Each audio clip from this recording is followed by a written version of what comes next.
¿Qué tal? ¿Cómo están? Bienvenidas, bienvenidos a Radio Estela Maris, nuevamente junto a ustedes compartiendo este ciclo de entrevistas donde vamos revisando diferentes temas y puntos importantes de nuestra sociedad, de nuestra diócesis, de nuestra iglesia. Saludamos a quienes nos escuchan a través de Radio Estela Maris, a través de Estela Maris TV, ¿no es cierto? Nuestra señal digital de televisión online, Estela Maris TV, y por cierto, todos los canales de comunicación que tiene el Obispado de Valparaíso a través de su unidad de comunicaciones. Hoy queremos conversar sobre ecumenismo, sobre diálogo interreligioso en la diócesis de Valparaíso. Para eso tenemos a dos grandes invitados, al profesor Juan Daniel Escobar, experto en ecumenismo y académico de la Pontificia Universidad Católica de Valparaíso, y al padre Cristian Moya, que ya es parte de la casa, hartas veces ha estado acá con nosotros en la radio, ¿no es cierto?, delegado episcopal para el ecumenismo y diálogo interreligioso de la diócesis de Valparaíso. Bienvenido, padre, bienvenido, profesor. ¿Cómo están? Gracias, Hans, por la invitación. Creo que es súper importante poder conversar sobre estos temas hermosos de unidad y de ecumenismo con otros grupos cristianos especialmente. Bienvenido, Yo profesor también Juan Daniel. saludo a todos y también agradezco la invitación para tratar estos temas. Bueno, hace pocas semanas vivimos en la parroquia del Espíritu Santo acá de la Catedral un encuentro de oración por la unidad de los cristianos que se realizó en el marco de la Semana de la Oración por la Unidad de los Cristianos que se celebró acá en nuestro país. En ese sentido, ¿cuál es la importancia, profesor, del ecumenismo y el diálogo interreligioso en la actualidad? Bueno, yo en primer lugar, para los no expertos en el tema, quisiera hacer una precisión porque comúnmente se confunde. A ver. El ecumenismo, y más que hablar de ecumenismo hay que hablar de movimiento ecuménico. El movimiento ecuménico se da solo entre cristianos, o sea, es el querer lograr la unidad de que Cristo quería, porque Cristo quería una sola iglesia, no quería múltiples iglesias. Por lo tanto, los cristianos son los que están buscando en este momento esta unidad, porque en realidad es un escándalo que si Cristo es el Señor de la paz, de la unidad, estemos todos separados. En cambio, lo interreligioso se da entre religiones, ¿ya? Nuestra religión no es la católica, nuestra religión es la cristiana de tradición católica romana, como existe la religión cristiana de tradición protestante, tradición anglicana, etcétera, etcétera. Entonces, lo interreligioso es lo que se da entre las religiones. Que sería distinto al ecumenismo, como sería dijiste. distinto al ecumenismo. Perfecto. Lo que sucede, por ejemplo, en los países desarrollados, existen en las conferencias episcopales la comisión de ecumenismo y la comisión de diálogo interreligioso. Los expertos en ecumenismo no tienen por qué ser expertos en lo interreligioso y al revés, los interreligiosos tienen que ser expertos en ecumenismo.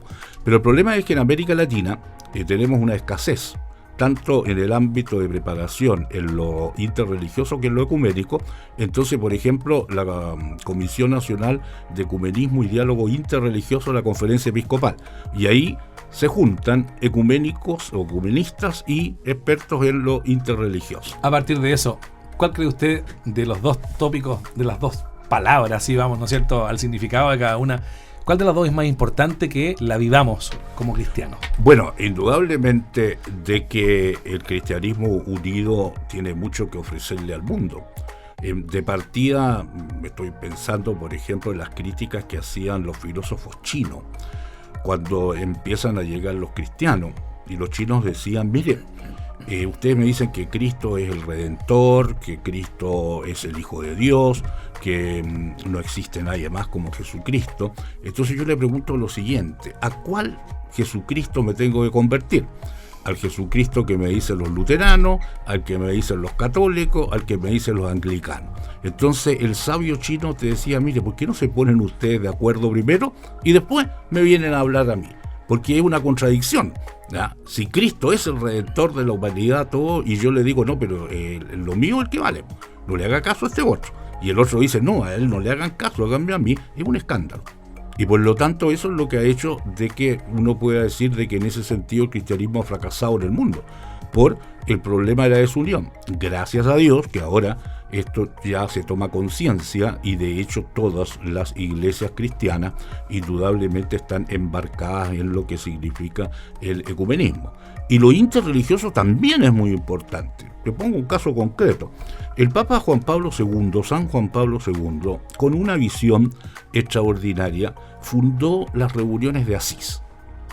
En estas reuniones de Asís juntó a no solo cristianos de distintas iglesias, sino que también a budistas, hindúes, judíos, musulmanes. ¿Y cuál fue el motivo de la primera reunión de Asís? La guerra de los Balcanes. Resulta de que la guerra de los Balcanes, fíjate que nosotros aquí en Chile no tuvimos mucha conciencia de eso.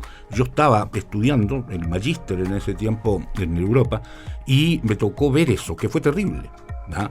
Y el Papa junta a todas las religiones y a todas las tradiciones cristianas con la finalidad de ¿qué? De lograr la paz. Por lo tanto, la paz es un problema importantísimo donde las religiones pueden jugar un papel importante. Pensemos ahora en el problema del cambio climático, lo ecológico, etcétera, etcétera. O sea, cómo las religiones pueden ayudar a esto, ya que es un servicio también a la humanidad que es muy importante. Tomando en cuenta lo que nos comenta el profesor Juan Daniel Escobar, ¿de qué manera vivimos nosotros, padre Cristian Moya, el ámbito del ecumenismo acá en nuestra diócesis de Valparaíso? ¿Cómo vivimos el ecumenismo? Sí, retomando un poco la pregunta de esta semana de oración por la unidad de los cristianos, que acá lo celebramos con una liturgia en la Iglesia del Espíritu Santo. Uh-huh. Bueno, todo esto viene un poco del trabajo que se ha hecho ecuménicamente a nivel mundial. El Vaticano, lo que mencionaba el profesor, especialmente las jornadas de oraciones por la paz, que el Papa San Juan Pablo II en los años 80 comenzó a imponer, han dado pie a dicasterios que van hoy día trabajando el tema ecuménico y de diálogo interreligioso. Y desde allí surge la idea de poder realizar liturgias en distintas épocas del año para reunirnos a rezar. Acá en Valparaíso hemos logrado crear un grupo que va unido, de acuerdo a lo que la Conferencia Episcopal en Chile tiene, ¿no es cierto? Uh-huh. Tanto lo ecuménico como lo interreligioso. Hemos logrado reunirnos y poder encontrar puntos de oración, básicamente, que creo ha sido lo que hemos logrado crecer. Ese encuentro de oración por la paz que se nos propone a la Iglesia, nosotros lo tomamos en torno a la fecha de Pentecostés. En el hemisferio norte está en torno a la fiesta del bautismo del Señor, un poco antes, en enero. Depende, varía un poco el calendario, por supuesto. Pero nosotros tratamos de mantener ese encuentro. Y gracias a la buena voluntad de muchos grupos cristianos hemos logrado. Y también en las comunidades acá que dirige judíos, que coordina con budistas, que bahá'í, musulmanes, también muestran mucha disposición a ese trabajo. Y creo que se ha ido ganando mucho terreno. En Valparaíso especialmente ha crecido. Valparaíso es la cuna en Chile de muchos grupos cristianos, especialmente, que llegaron aquí al puerto, ¿no es cierto? Y también de otros grupos no cristianos, judíos, el mundo musulmán, el mundo árabe en general entró por el puerto. Entonces, esta zona es la cuna del ecumenismo, por decirlo, en Chile y de muchas culturas de otras religiones. Y ese es un punto súper importante. Nosotros tenemos, creo, mucho que hacer todavía, pero tenemos también mucha historia para atrás, como ciudad, como diócesis, como región en general. Vivimos nosotros, ya que nos hacía la diferencia, nos explicaba el profesor, la diferencia entre lo interreligioso y el ecumenismo. ¿Cómo vivimos nosotros como sociedad y desde la diócesis también mirando el tema, la interreligiosidad, padre? Se ha ido integrando poco a poco. Yo creo que la conciencia ha sido mucho más fuerte en los últimos años. Antiguamente a los católicos se nos educó así como no te acerques a lo evangélico, ya lo evangélico es exactamente igual. Exacto. Me imagino también en el mundo judío miraban al mundo católico con mucho más recelo, digamos. Ni hablar del mundo musulmán.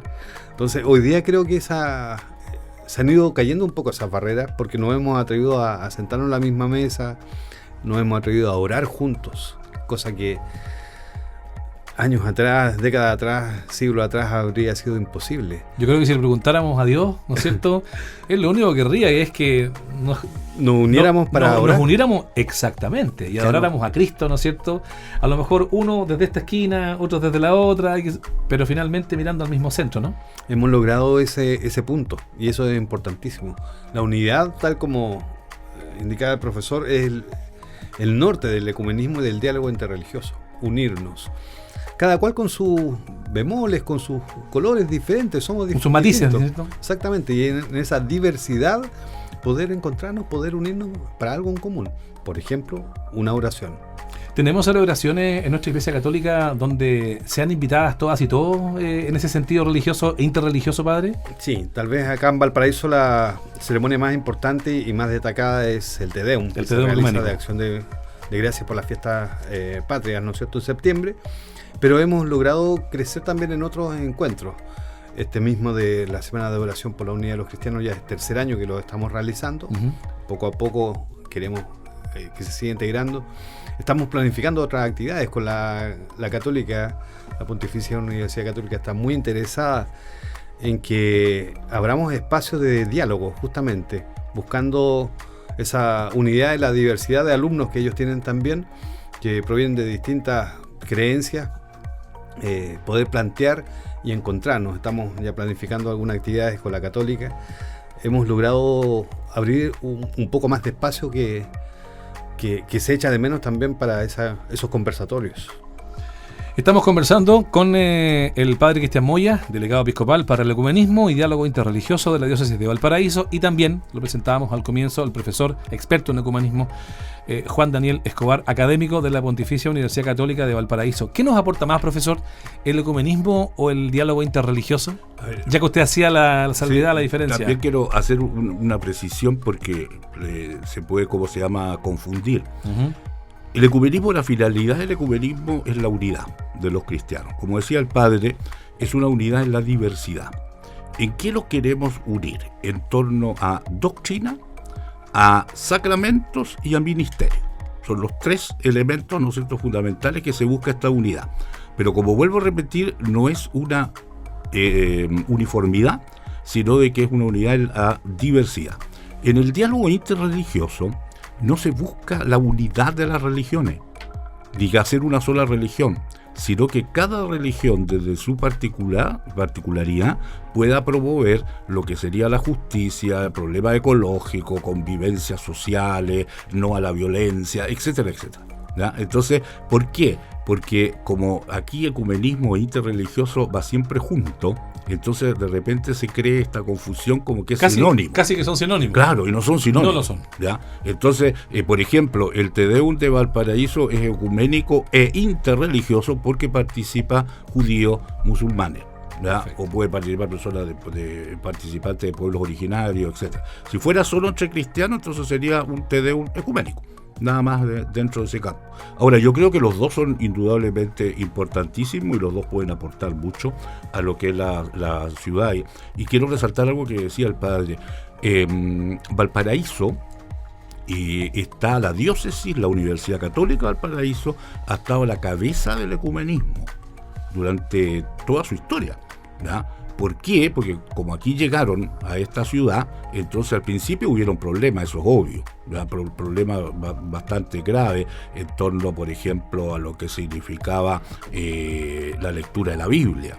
Los católicos decían que los protestantes habían adulterado la Biblia. ¿Ya? No le gustaba en tiempo, acuérdense que la Constitución de Chile del año 1833 decía que el Estado era católico, apostólico y romano. Por lo tanto, las otras iglesias no tenían el mismo estatuto ni nada. Por ejemplo, hacer colegios que sean de esas iglesias ya causó un problema tremendo, dentro de lo que significaba el mundo católico. Pero bueno, después eso indudablemente va a ir cambiando y hemos tenido nosotros de los obispos que han sido todos muy proclives y han apoyado mucho lo que es el movimiento ecuménico. Don Jorge Medina se colocaba en su currículo que había sido miembro de la Comisión Nacional de Ecumenismo. En eso porque fue uno de los fundadores de la Comisión Nacional de Ecumenismo. Bueno, hace muy poquito, representantes de la diócesis de Valparaíso participaron en este encuentro con regiones, iglesias y comunidades que fue organizado por ONAR, la Oficina Nacional de Asuntos Religiosos, hace un par de semanas nomás, padre, ¿no? Sí, hace 2 semanas. 2 semanas, acá en Valparaíso, en el edificio de las Culturas y las Artes, ¿no? Exactamente, la intendencia en el 4º piso de esto. Exacto, bueno, ¿qué riquezas nos aporta, padre, el diálogo interreligioso y también el ecumenismo, que entendemos que no son exactamente las dos lo mismo, digamos, a la espiritualidad de las personas y también de la sociedad? ¿Cuál es su mirada frente a eso? Hay puntos en común. Los temas que mencionaba el profesor respecto de lo que buscamos especialmente con el diálogo interreligioso, ¿no? Que están relacionados con la paz, con el trabajo social, con la convivencia sana en general de la sociedad, creo que son también puntos muy importantes para el mundo cristiano. Si bien es cierto, a lo mejor para el mundo cristiano matizamos más, hilamos más fino, porque hablamos de unidad en Cristo, hablamos de oración al Señor, más específicamente, ambos sin duda apuntan a lo mismo, a lograr que el ser humano tenga una relación con lo trascendente, ¿no es cierto?, con Dios en general. Y creo que ese punto de vista, la búsqueda de la espiritualidad o alimentar la espiritualidad del ser humano es muy importante, por supuesto, y ayuda a que cada uno tenga una mirada trascendental. Al final, la relación con Dios, el hombre, ¿no es cierto?, es para trascender. Y la mirada tiene que ir hacia allá. Trascendemos, no estamos acá, vamos más allá. Y desde aquí comenzamos ese trayecto de ir mirando siempre más allá de lo que tenemos al frente, sino que aprendiendo a entender con la mirada de Dios, con la mirada de lo trascendente, aquello que nos cuesta a veces entender aquí en el mundo. Aportamos desde ese punto de vista. Creo que las religiones en general, cualquiera sea, ayudan al ser humano a entenderse, a encontrarse, a comprenderse en general. Por ahí creo que caminamos. Y tener en el fondo propender a generar unión. Sí, sin duda, va hacia allá. A pesar de las diferencias de cada una de las religiones. Como decía delante el profesor también, que mientras esté en el centro, digamos, ¿no es cierto? Claro, que se pongan de acuerdo, como decían los chinos, las religiones desde qué lugar van a mirar o a opinar, pero finalmente el centro es uno solo, ¿no? Claro, sin duda hay una herida y por supuesto, ¿no es cierto?, el tema de la unidad. Cristo rezó para que fuéramos uno, no lo somos, pero buscamos esa unidad, como dices tú, que tiende, ¿no es cierto?, o ayuda a que podamos entendernos, a que podamos caminar, por lo menos vislumbrar hasta donde Cristo quiere que nosotros lleguemos como cristianos especialmente, y con el mundo interreligioso en general. Esa mirada también creo que abarca los temas que van más allá del hombre, ¿no es cierto? La paz, el bienestar social en general, el caminar hacia la justicia, son valores universales. Muchas veces hemos visto, profesor, que en la cuenta pública presidencial se tocan a veces algunos temas que tienen que ver con la religiosidad, con el mundo católico, con el mundo evangélico. Hay algunos festivos incluso que se han ido agregando como en una especie de búsqueda de cercanía y de unión dentro de la sociedad.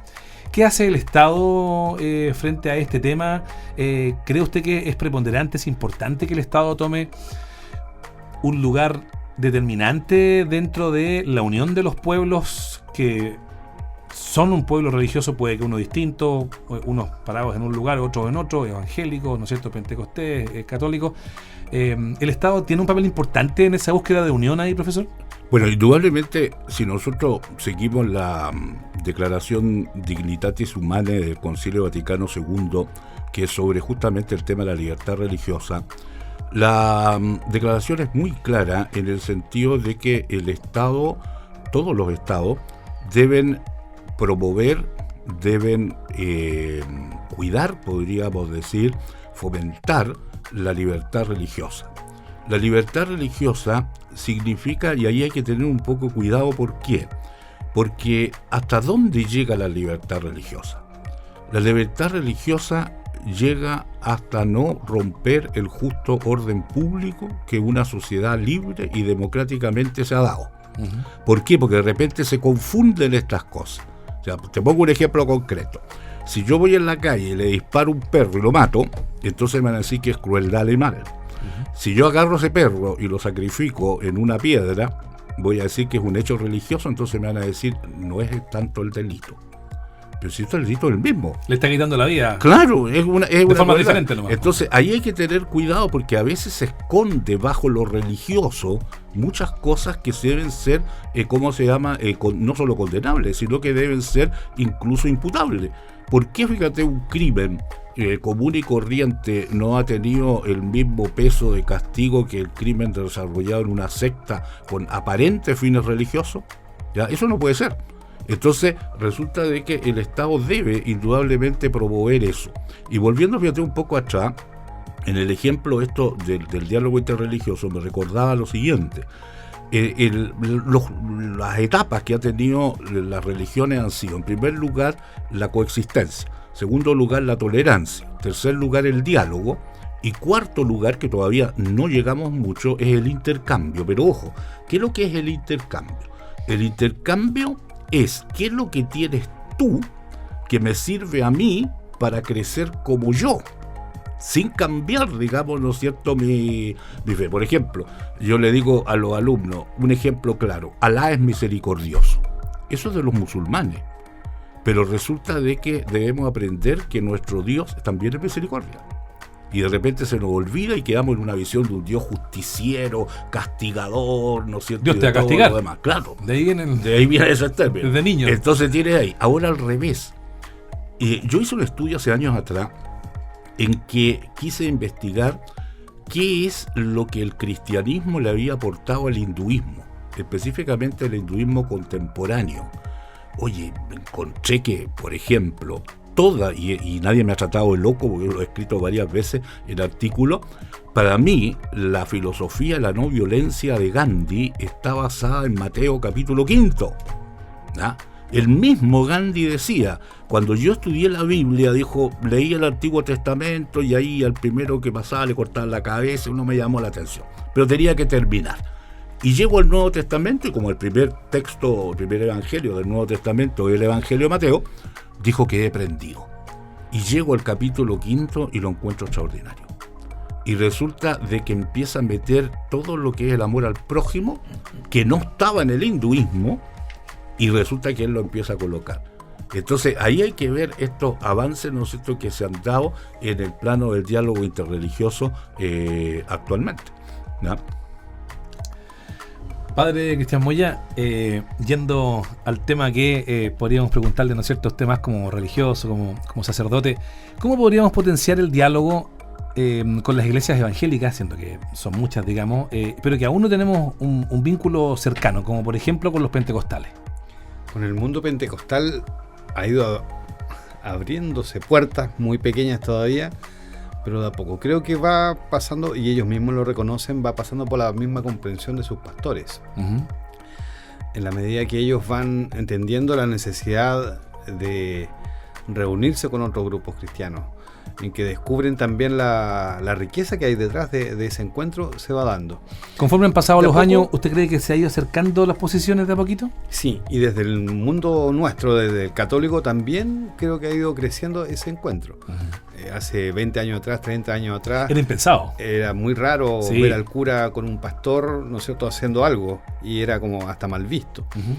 Eso ha ido cambiando. Creo que de a poco también el mundo católico ha ido entendiendo el trabajo de unidad y de colaboración. O sea, al final tenemos que colaborarnos. Son elementos que van pasando. Yo siempre le he contado a algunos grupos en la parroquia, especialmente donde he estado, que miran el trabajo ecuménico, algunos con buenos ojos, otros no tanto. Uh-huh. En alguna oportunidad, siendo seminarista en Calera, me tocó realizar pastoral. Estaba el padre Pedro Aguiar, de párroco en Calera. Uh-huh. Y él, en su estilo, me dice, tú vas a hacer pastoral en tal parte. Me lleva a una zona que se llama El Trigal. Y llegamos allá y me dice, ya, bájate del auto. Y le digo, ¿qué voy a hacer? Me dice, lo que puedas. Y me deja ahí, en medio de un poblado. Okay. La idea era hacer catequesis. Originalmente era lo que habíamos conversado. Y lo primero que veo, una iglesia pentecostal. No había iglesia católica en ese sector. Me acerco a la iglesia pentecostal y me encuentro con un pastor muy llano a conversar. Le digo, mira, soy seminarista católico, el padre Aguiar, sí, el padre tan bueno. Y le digo, necesito un lugar para trabajar. Y él me dice, acá, hazlo acá. Y comencé a hacer catequesis en una iglesia pentecostal. Ese tipo de colaboración es lo que necesitamos, tanto de sacerdotes como de pastores en general. Fue como una inclinación, una vocación natural que Dios le puso ese día y le dijo, por este camino te vas a ir tú. Exactamente. Y el pastor me ayudó hasta que después logramos conseguir la sede vecinal y terminamos haciendo en la sede vecinal para no crearle también conflicto a él, porque también a él le crea conflicto que le prestara su templo por supuesto, a la iglesia católica para hacer catequesis. Entonces, creo que ese es el camino. Colaborarnos, aprender a ver la riqueza y no mirarnos como a lo mejor se nos puede haber metido en la cabeza antes como casi enemigos, ¿no? Como yo tengo que imponer mi visión solamente, no, sino que hay puntos donde podemos crecer, dialogar. Creo que por ahí hay que seguir avanzando. A partir de eso que usted acaba de comentar y además de su experiencia personal, que es súper especial, porque siendo seminarista, ¿no es cierto?, muy joven, recién todavía, ni siquiera siendo sacerdote todavía consagrado, le toca enfrentarse a eso y manejarlo solo, porque bajarse del auto y encontrarse con una iglesia distinta de la cual usted está en ese momento participando, y tener que trabajar con eso es como bien fuerte, y además hacerle frente, entender que la diferencia no va a ser imposible para poder trabajar en conjunto. Y él, el pastor, de vuelta le invita, sí, le abre las puertas de su casa. Creo que es súper decidor. Es que son gestos que uno va creciendo y uno va aprendiendo también, y después vuelve la mano, ¿no? Vuelve la mano en Achupaya, donde fui creciendo mucho en el trabajo ecuménico con pastores bautistas, con anglicanos, por ejemplo. Situaciones dolorosas, difíciles. Ejemplo, en la iglesia anglicana un día entraron a robar. Uh-huh.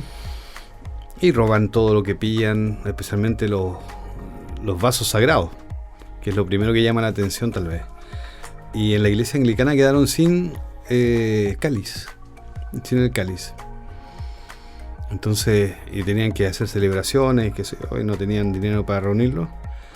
Y yo les regalé un cáliz, el cáliz de mi primera misa. Se la regalé a la iglesia anglicana en Achupaya. Y ellos agradecieron tanto el gesto.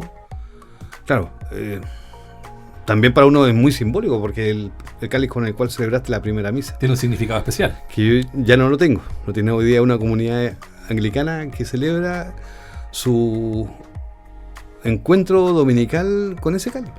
Comparten ellos, ¿no es cierto?, allí el sacramento, lo que para nosotros es sacramento, lo que para ellos también es un simbolismo de la sangre de Cristo. ¿Qué le hace sentir a usted ese acto que hizo de regalar eso tan importante a usted? ¿Es como un voto de unidad, padre? Yo por ahí lo miré, por ahí lo sentí. La verdad es que fue el primer impulso y lo hice, y el pastor quedó muy agradecido, la comunidad quedó muy agradecida. El pastor me invitó, me dijo, yo creo que tú vengas y tú mismo le digas a la comunidad el significado de este cáliz, para que sepan que no fuiste y lo compraste ahí y lo trajiste acá. Que algo importante. Claro, de algo que para ti es importante también.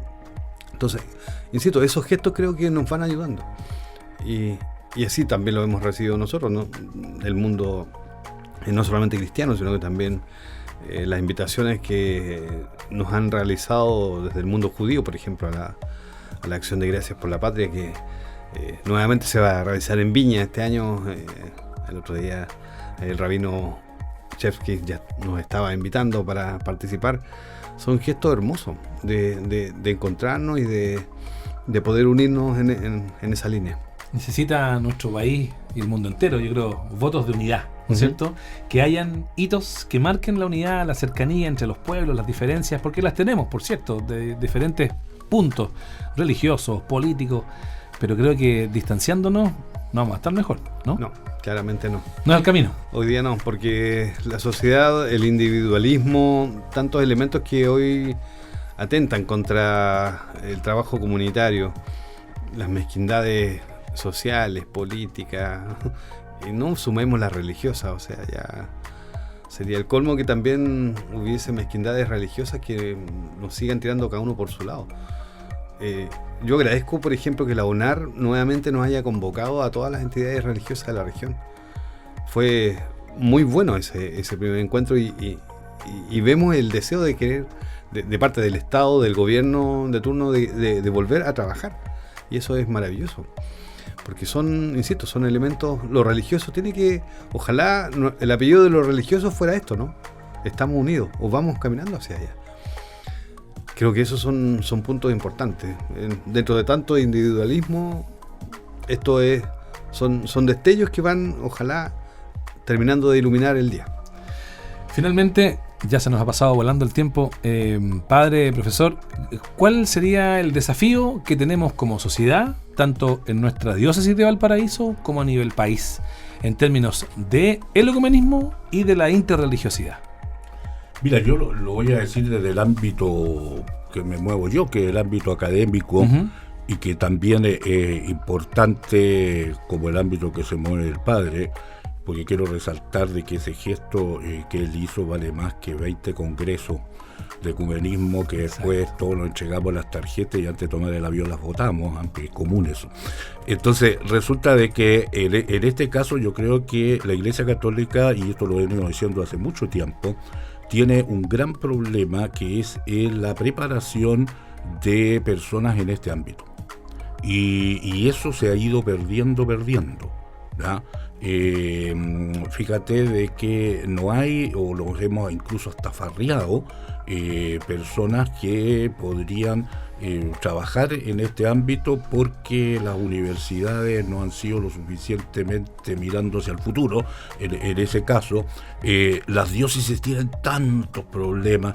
El ecumenismo es una prioridad, pero como decía mi profe de eclesiología, el padre Jean-Marie Tillard, que fue uno de los número 1 a nivel mundial, cuando la prioridad se transforma en prioridad, se traba y el engranaje y no se hace nada. Entonces ese es uno de los grandes problemas que tenemos. Yo no conozco a ningún obispo que haya dicho, mire, el ecumenismo no me interesa cómo se llama, ¿verdad? Todo hay que apoyarlo, pero se encuentran con un mundo lleno, una escasez de ministros ordenados, que también, digamos, ¿no es cierto?, es un gran problema. Cuando nosotros en la década de los 80 nos escandalizábamos en Europa que había un sacerdote que tenía 6, 7 parroquias, bueno, resulta que hoy día en nuestra diócesis tenemos sacerdotes que tienen 2 parroquias y no sé cuántas capillas, ¿verdad? Y con lo que eso repercute en la gente. Entonces, tenemos ese gran problema, ¿verdad? Tenemos que orar más para que realmente podamos tener, como se llama, ministros ordenados y también preparados en este ámbito, porque se ha avanzado mucho con lo poco, ¿eh? Si tú miras el ecumenismo y el diálogo interreligioso hace 30 años atrás, no tiene nada que ver con lo que se ha hecho ahora, ¿ya? Fíjate que yo me acordaba cuando el profesor Gonzalo Ulloa, que fue profesor del seminario, fallecido, un hombre que se dedicó toda la vida a esto, al diálogo interreligioso, trajo a la universidad, te estoy hablando de la década de los 80, comienzo, al rabino León Klenique. El rabino León Klenique, conocido mundialmente, era el presidente de la B'nai B'rith Internacional con sede en Nueva York. Y en su conferencia, él nos contaba que cuando él era pequeño, la cruz le daba miedo. Pasar por una iglesia cristiana cualquiera que tuviera una cruz, llegaba a tiritar, por lo que los cristianos habían hecho, como se llama, los judíos, ¿verdad? Entonces resulta de que eso indudablemente hoy día ha cambiado, ¿verdad? El acercamiento con las otras religiones, las confraternidades judeo-cristianas, católicas, musulmanas, hay en todas partes. Entonces hay un avance en eso, pero necesitamos también gente que esté más capacitada, porque no basta solo el querer, sino que también hay que saber, porque si no se pueden cometer errores, como se llama, tremendo en este campo. Eso es lo que yo aportaría ahí. ¿Tenemos algún desafío final que mencionar, padre, como diócesis y como país, frente al ecumenismo y también frente a lo interreligioso? Sí. Usted ya lo comentaba al final delante. Ya está, sí, me adelanté tal vez un poco a la al final, pregunta, digamos. pero sí, creo la que reflexión. Hoy día la formación, coincido con el profesor, creo que la formación en general, no solamente de expertos, no solamente de ministros, sino que también en general en el mundo católico, vámonos a lo nuestro principalmente, hablar de esto con las comunidades. Tenemos aquí, bueno, en Valparaíso, gracias a Dios, siempre los obispos han sido propensos a estos diálogos. Monseñor Vega, ni qué decirlo, él presidió trabajo a nivel de conferencia episcopal en esto, sigue trabajando en eso y sigue estando muy interesado. Pero formarnos va a ayudarnos a crecer precisamente en estas líneas. Bueno, ha sido una conversación bien nutrida, con mucha información, tanto suya, profesor Juan Daniel Escobar, como también de su participación. Muchas gracias, padre Cristian Moya. Gracias a ambos por venir. Gracias también a nuestras auditoras, auditores y a quienes nos han visto en este ciclo de entrevistas el día de hoy, hablando de ecumenismo y también de lo interreligioso, el diálogo interreligioso tan necesario para poder encontrarnos y tener un punto de unidad como sociedad. Gracias por la sintonía, gracias profesor, gracias padre por venir y por supuesto los dejamos invitados para una próxima oportunidad aquí en Estela Maris TV y además también a través de los puntos de comunicación que tiene nuestra red social amplia del Departamento de Comunicaciones del Obispado de Valparaíso. Gracias y que estén muy bien. Gracias a ustedes. Muchas gracias a la gente de Estela Maris. Gracias, hasta la próxima.